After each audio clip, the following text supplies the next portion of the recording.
maailmas elame, on meile kui õppeklass ja õpetaja ühe korraga. Inimese loomejõuks on tema tunded ja mõtted, mille abil ta saab luua isiklikku uut reaalsust. Uue ajastu inimene aktsepteerib iseennast ja elu sellisena, nagu see on. Ta ei otsi enam süüdlasi väljaspoolt ja oskab valida vaimseid meetodeid, mille abil oma elu muuta. Need on inimesed, kes põimivad need teadmised oma igapäeva ellu ja muudavad elu sellega mitmekesisemaks. Aga on ju ka teada, et iga uus on hästi ära unustatud vana. Kui tunned, et su elus on liiga vähe head või kui soovid kogeda midagi veelgi paremat, siis praktiseeri näiteks tänulikkuse iidset kunsti. Nii edendad oma elu kõiki valdkondi ning tõmbad ligi lõputut küllust. Taba ära asjade loomulik kulg ja paindu selle järgi. Ühendu looduse jõuga ja tooma ellu iidseid teadmisi. Anna endale võimalus kogeda maailma ja elu teisiti. Kui me suudame mõista oma tegelikku olemust ja õpime kooskõlas looduse seadustega, saavutame heaolu, tugeva tervise, rahuldust, pakkuvad suhted ja ainelise külluse sundimatu kergusega. Tänases saates räägib Tiina, kuidas ta tänu vaimsetele harjutustele avastas uued tarokaardid ehk Eesti looduse taro. See haarab meie kultuuri, loodust ja olemise viisi. Me oleme minu kodumetsas. Tegelikult on küll riigimets, aga ma käin siin sageli uitamas ja siin tulevad head mõtted ja see on selline teraapiline koht. Eks ma olen metsa poole nagu kogu aeg olnud ju. Et Tallinnas oleme Stroomi metsas väga palju hobustega käinud ja kunagi lapsepõlves vanaema juures elas metsamajandis. Elas Suure-Jaani metsamajandis ja seal olid ka suured metsad nagu ümberringi. Siit me sõidame Hippodroomilt Stroomi metsa, see on meie hobuste sõidurada. Üleüldse me oleme siin sõitmas käinud iga aastakümneid. Muidugi loomaarsti amet on üks kõige parem amet selleks, et arendada mingisuguseid ekstrasensoorseid tajusid, sest su patsient ei räägi sulle ja sa pead mõistatama ja mõtlema ja nagu 90-ndatel me läksime praktikasse, ei olnud ju mingisuguseid diagnostikavahendeid, analüüsivõimalusi, aparatuuri ja siis seal sa oled ja nõiud niimoodi ja mõistatad, et mis tal nagu olla võib. Ja selles suhtes nagu pingutad ennast. Kas sa teed selle valiku nüüd oma kogemuse ja teadmiste või mingisuguse muu taju pealt, et tuleb ikka talupoja mõistuse piires püsida, aga ei tasu silmi sulgeda nagu muude võimaluste ees ka. Temal on liigesega probleem. Seal on üks trauma olnud ja siis me tegime ühe operatsiooni talle isegi. Aga ta ei ole paranenud nii, nagu oleks pidanud. Ja see on nüüd üks sellistest juhtumitest, mis suunab inimest otsima infot erinevatest allikatest, ütleme niimoodi. Et miks ta ei parane? Et nagu peaks tegelikult. Ei. Ja kõige rumalam on see, et see asi juhtus nagu mitte midagi tehes, ei olnud mingisugust suurt, ma ei tea, võistlust või koormust või lihtsalt boksis väänas.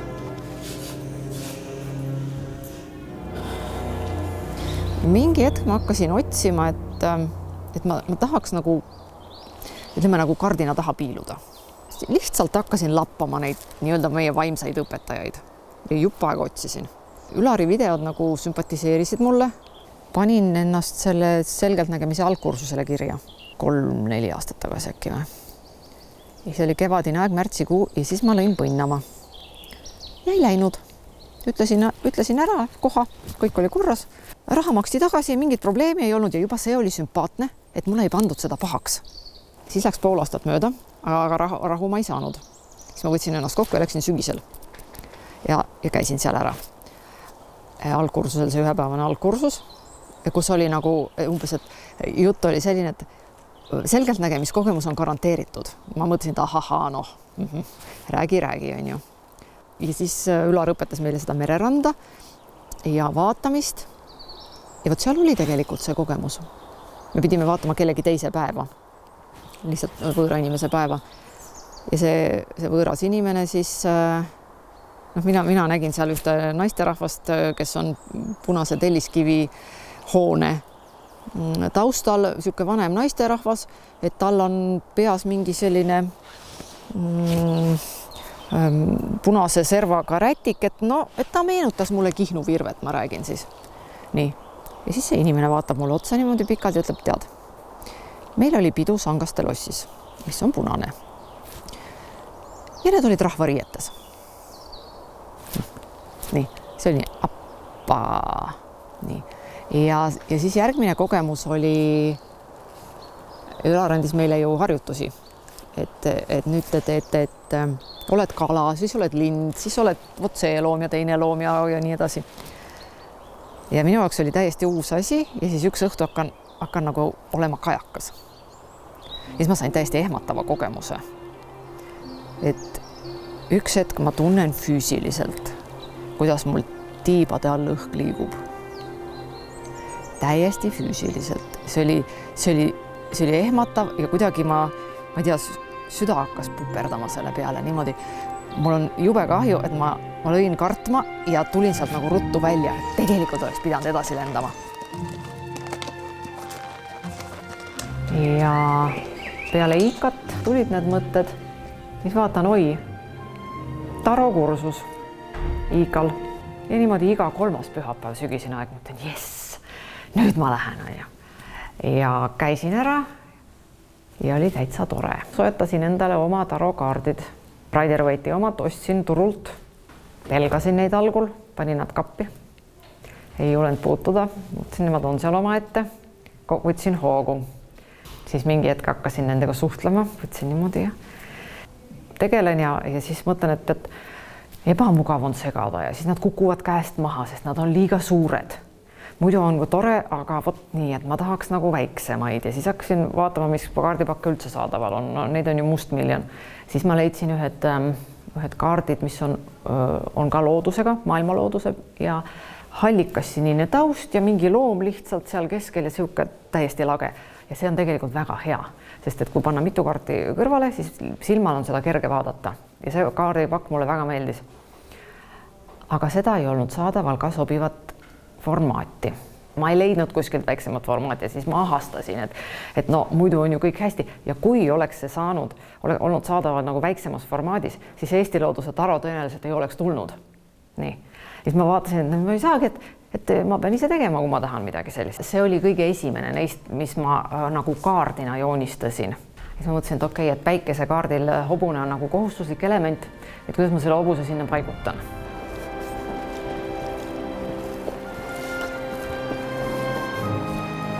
Päikesekaardi idee tuli mul hobuse seljas ja see on täpselt see sama hobune, kelle järgi see pilt on joonistatud. Ja see ongi nüüd päikesekaart meil. Ja siis päike paistab sulle otse vastu ja siis juba on sinna lihtne neid päevalilliga paigutada ja ongi olemas.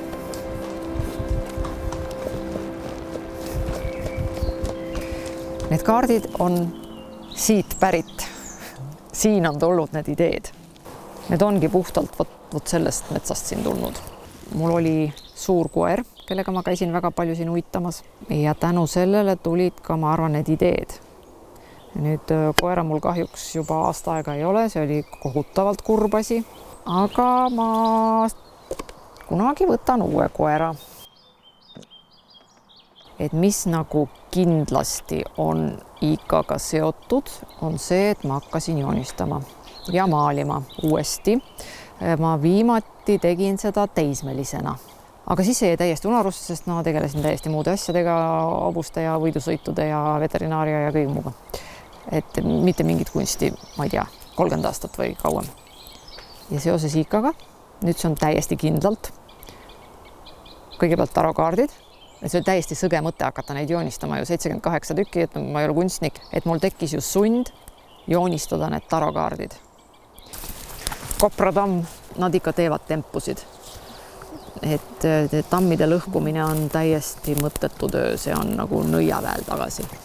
Ja näiteks talvel, kui käin metsas, märjem aeg või lumi või tammi saab väga hästi sillana kasutada, et üle oja minna, mööda Kopratammi vabalt. Vot, koprad on meil ka siin 300 meetrit majast elavad. Pereõnn on ju karikate 10 algupärase kaardi peal ja kobras on väga perekondlik loom. Teine lähedane kaart siin ka on näriline. See on mügri, aiapidaja nuhtlus, karikate 9 vee-elemendi mast. Mügri on vesirott ehk poolveelise eluviisiga loom. Karikate 9 on sellise emotsionaalse rahulolu ja mõnes mõttes ka jõukuse kaart, et mügril on siin kõik hästi. Põsed on kraami täis. Ja oma meelest ma leidsin väga sobiva analoogia selle algupärase kaardiga, kus on tüse meesterahvas niimoodi rahulolevalt istub ja see on ka siin nagu juust või sees omadega rahul. 9 on üldiselt siuke individualismi kaart, et siin on need kõik tegelased on nagu üksinda siin peal. Iseseisvus, ise tegutsemine. Mõõkade 3 on algupärasel kaardil on süda, millest on 3 mõõka läbi löödud. Ja ma olen vaadanud mitut pakki, looduse teemalisi pakke, kus on, küll on mingi lind või mingi loom, kellele on need noad sisse löödud või mõõgad. Mina ei raatsinud mitte üht looma ega lindu ära pussitada. Ja kuna mõõgad on õhuelemendi kaart, siis kuidagi pidi olema õhuga seotud see asi. Ja küll ma mõtlesin, kuidas ma selle teen. Ja see on üks neid, on 3 kaarti siin pakis, millest ma ise arvan, et need on geniaalsed lahendused. See on üks neist. Ja et kuidas ma ei pea elusolendit ära pussitama ja ma saan õhuga ka. Et see pässik ehk tšaaga, see on ju kõrgel. Ta on nagu natukene maa ja taeva vahel ehk õhk on täitsa nagu olemas seal. Ja kui ma sellest tšaagast need asjad läbi löön, siis põhimõtteliselt keegi ei saa ju haiget, kes valu tunneb.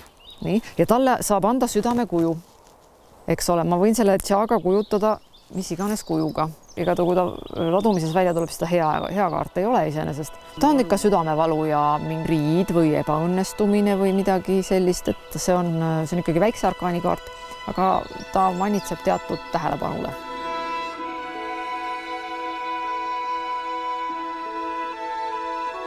Kui ma nendega töötan, siis ta oli 11 korda 6,5, et minu käekese jaoks on sobiv.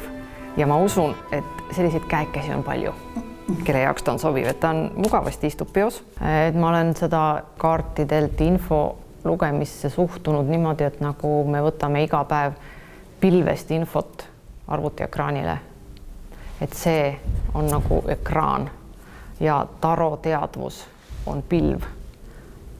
Et me saame siis sealt niimoodi ja selleks, et seda ühendust luua, kui sa just hakkad sellega tegelema, siis ma tavaliselt panen küünla põlema, siis niimoodi ütlen kaartidele niimoodi tere, mõtled, et lood selle ühenduse ja siis hakkad tööle.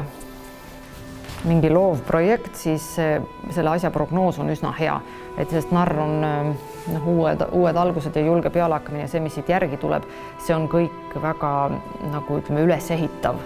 Sest karikate baas, mis on noorus ja loovus, müntide 8, see on laob münte unnikusse, et selline meisterlik ja tulemusrikas töö ja siin on koostöö ka millegi ehitamine, et see kõik viitab siuksele loovale projektile.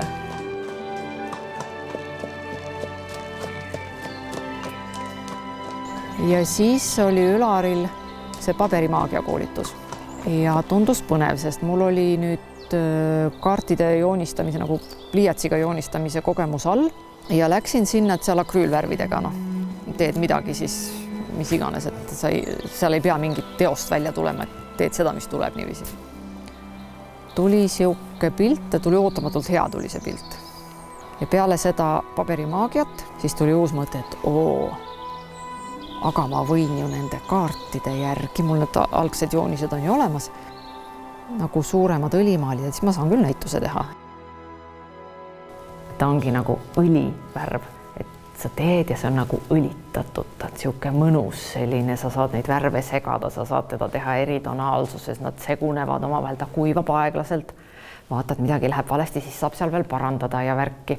Siin on väljas Suure Arkaani näitus, Suure Arkaani kaardid õlimaalil Eesti looduse tarost. Need algupärased pliiatsijoonistused on mõõtmetelt üsna väikesed, aga siis hakkasin inimestele joonistama kingituseks suuremaid pilte neist. Ja siis ühe peal mõtlesin, et aga kui teha neist kõigist sellised suuremad, et see annaks küll juba näituse välja. Ja nüüd siin on 23 tükki väljas. Siin on see Rider-Waite'i traditsiooniline kaart, siin on Eesti looduse tarokaart skaneerituna ja siis lühikene selgitus. Maailmakaarti oli tegelikult raske välja mõelda, et ma mõtlesin, et kuidas ma võtan nüüd loodusest mingisuguse analoogia sellele, et oleks selline suletud ring, et nagu ring saab täis. Nii, ja mingi hetk tuli siis see geniaalne mõte, see on minu arust täiesti geniaalne lahendus. Ta on hästi lakooniline, hästi primitiivne, siin on vähe kõike aga no ta on sellele maailmakaardile siis täiesti sobiv, võtab niimoodi kokku, siin on see tilk on nagu suletud ring ja maailm on pahupidi pööratud, et mulle endale see nagu väga meeldib. Nii, siin on nüüd kuukaart iseenesest oli uskumatult raske teha pliiatsiga, siis ma tegin neid kas 4 või 5 enne, kui ma sain enam-vähem selle kuu, et ta ei oleks nagu lihtsalt mingi kollane plärakas sinisel või tumedal taustal. Ja siin ma sain ka selle oma lemmikrohelisega natukene teha, et kui ta on öö ja kuu paistab, siis kõik muutub natukene ebamaiseks, et võib natuke ebarealistlikke värve seal lisada. Kohtumõistmise kaarti pidi ka natuke nuputama, et mis see kohtumõistmine looduses oleks, kuna siin on see taassünni motiiv on olemas, siis kui ümbersünd, siis liblikate moone on sobiv ja nagu visuaalselt on üks kõige efektsemaid nendest minu arust. Et see nõges, siin tuleb just välja see õlivärvi võlu, kuidas saab niimoodi pehmelt seda kõike sulatada üksteise sisse ja võt see roheline, see niisugune nagu natuke sinakas roheline, see on mul üks lemmikvärv, aga looduses teda on väga vähe. Et siin üksikud pildid oli, kus ma selle värviga sain hullata. See oli kõige viimane nendest õlimaalidest, mis ma tegin, et oli kõige töömahukam. Kui sa jälgid, siis see põhiasi on see täht ja tähe kiirgus läheb niimoodi laiali. Vaat kui looduses on midagi asju, mis on täiesti sirge, siis valguskiir on sirge, ta ei tohi olla kõver. See on maagikaart ja maagikaart on mul iseenesest nagu kaardina üks lemmikuid, et ta on see, kes loob millestki midagi ja kui on mingisugune projekt pooleli ja sellele tuleb maagikaart, siis see on ainult hea. Et mesilane, see pidi mesilane olema, seda ma teadsin kohe, seda ei olnud raske välja ka mõelda. Ülempreest rinna, see on lihtsalt selline väga kaunis, selline luik on ju ise väga ilus ja selline sinine taevas, natukene roosat ja kuidas see saaks siis mitte ilus olla. Ja kuna algupärasel Ülempreest rinna kaardil on väga tähtis element paberirull, millel on iidsed teadmised, siis ma pidin siia ka selle kuidagi mahutama ja kuna vett on väga palju, siis ma pidin ta panema pudelisse, et läbipaistev objekt vees. Vot see oli omaette mõtlemine, kuidas seda nüüd joonistada. Keiser ja keisrinna, need Suures Arkaanis, kuna need on kõik väga tähtsad tegelased, siis tuli loodusest leida valitsejad, et see pidi olema keegi, kes on toiduahela tipus. Ja siis panin siia mõlemale karu. Karu ema sobib keisrinnaks väga hästi ja karu keisriks, kes see veel keiser oleks. See on ülempreester, teda oli lihtne välja mõelda. Mul kodu ümber raias Mikkel kogu aeg rongad lendavad ja ülempreester sai olla ainult ronk. Kui nagu laduda ja ülempreester tuleb välja ja siis sellesse tuleb, mina vähemalt suhtun sellesse ettevaatusega. Et see on minu jaoks päris tõsine kaart.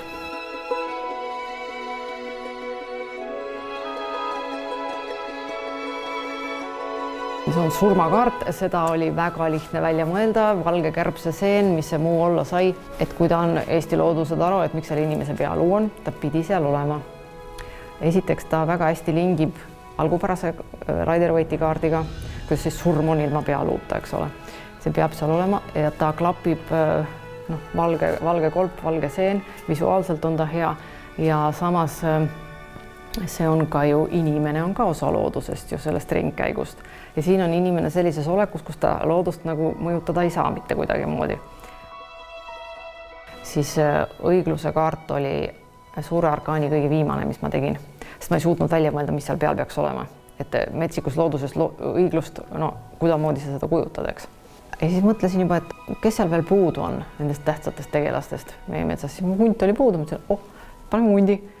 Sai selle kaalude motiivi sinna ka niimoodi ära sättida ja tegelikult on täitsa hea, ta vaatab niimoodi sulle otsa niimoodi ja õigluse kaart, see tähendab ka täiesti niisugust ausust enda vastu ja et kas sa ikka oled niimoodi õigesti teinud ja nüüd me vaatame ja mõistame siin õigust ja siis ta vaatab täpselt sellise näoga nagu kohtumõistja sealt, et kui palju seda õiglust on metsikus looduses, et meie mõistes ei ole ju, aga kes haiged ja viletsad ära koristab, noh, nii on. Et hunt sobis siia tegelikult väga hästi, et tal on suures arkaanis kindlasti oma koht. Rahvusloom ka veel ju.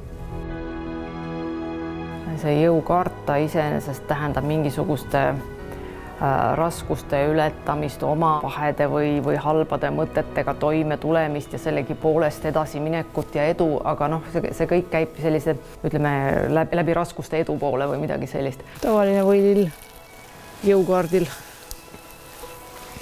Umbrohu jõud. Pajutibud. Armastajate kaardi peal koos sookurgedega. Sookured käivad siin palju. Kevadine aeg, pajutibud.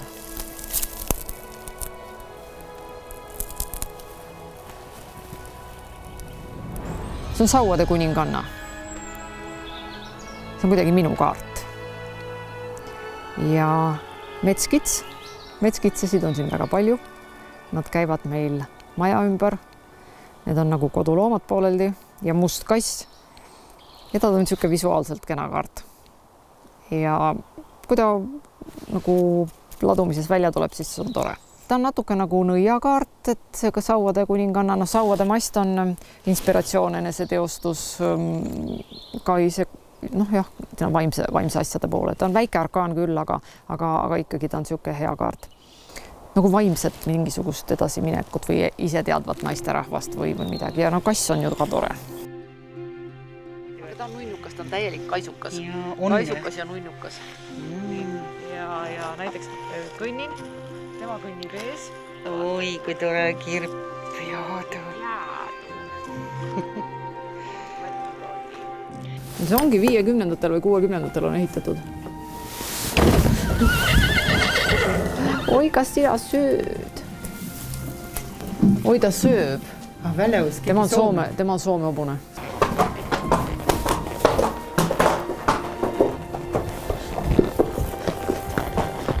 Tema on Hard Rock. Ta on 23 vana ja ta on Derby võitja. Ja ma sõitsin tema isaga kunagi ja siis ma tegin selle hobuse, et ta on sellest ajast peale, kui ta ema kõhus oli, on ta minu oma. See raamat räägib minu 30 aastast. Hipodroomil praeguseks on juba 36 aastat hakkab olema. Ja mis ma tahan, et vaataja teada saaks, et tuua traavisporti inimestele lähemale. Õigemini seda, mis tast järgi jäänud veel on. Rokk on siin väiksena. Septembris aastal 2000 on temas siin. Ja siis ta on siin. Detsembris 2000 ta sündis 1. juuni 2000. Nii, ja siin on ta koos emaga.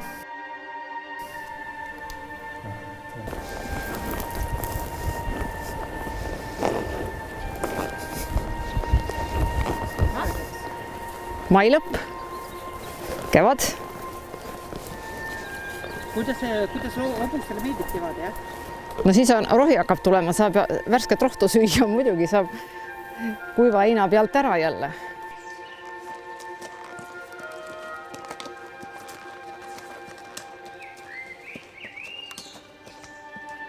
Nüüd peale hipodroomi raamatu ilmumist tuli palju tagasisidet, et kõik on väga tore ja hästi, aga et arsti asja on seal liiga vähe.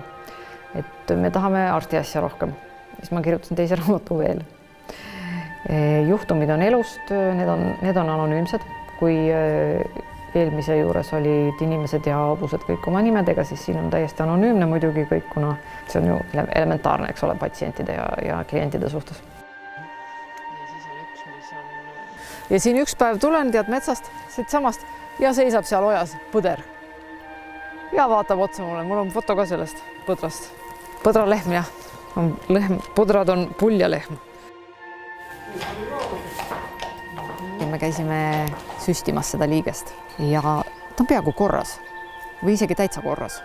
Pisut visalt see asi läks, aga nüüd on päris lootustandev, et tahtis aega saada. Juba sõidavad, juba ratsutavad, juba ta käib Koplis, omanik saadab mulle videosid ja asi nagu see jalg, ütleme, talub koormust juba. Mul on väga hea meel, see on hea sporthobune ja mul on tõesti hea meel, et sellest võib-olla saab asja veel. Et siin see on nüüd kold, ma ei tea täpselt, kas ta on ta kattekold või karukold või mis ta on, aga igatahes kold ta on ja tema on ka surmakaardi peal. Ja siis oli üks tšakrate harjutus, et nagu värvidega, et hingad sisse mingit värvi ja niimoodi üles välja. Seda tegin, kusjuures siin metsas tegin kogu aeg. Peale seda esimest algkursust, see esimene päev nagu paugust. Pool aastat magasin nagu kott peale seda, kusjuures enne seda mul oli ka tõsised uneprobleemid. Just tänu mediteerimisele, et lähed sinna mereranda, siis sa oled seal kala või mis iganes ja siis magad juba ja magad hästi. Aga see kestis umbes pool aastat, et siis tuli nagu päris elu jälle sisse. Aga ma ütleks, et asi on tegelikult ikkagi täitsa kasulikult mõjunud. Ma arvan, et elu ei ole veel pärast IKAt, vaid see IKA asi veel kestab edasi. Aga et enne IKAt ja nüüd koos IKAga, et see, ma arvan, on vahe muidugi. Et see on nagu tugigrupp, ütleme nii. Sest suhtled sarnaste huvidega inimestega. Sest mul muidu tutvusringkonnas mõned vaimsete praktikatega tegelejad, ütleme nii 1-2, vähe. Kõik on asjalikud, kõik on maised, kõik on nii, sellised tublid tööinimesed. Et kas ma soovitaksin kellegile IKA kursustele minna? Jaa, kindlasti. Ja miks, et see tegutsemine on seal kuidagi selline selge ja vahetu. Et Ülar ei tee endast mingisugust suurt guru. Ta on nagu väga lihtne inimene ja see äratab usaldust. Ja ta on ka öelnud, et tema materjalidel ei ole copyrighti peal. Seda võib vabalt jagada. Et see on ka väga, väga sümpaatne.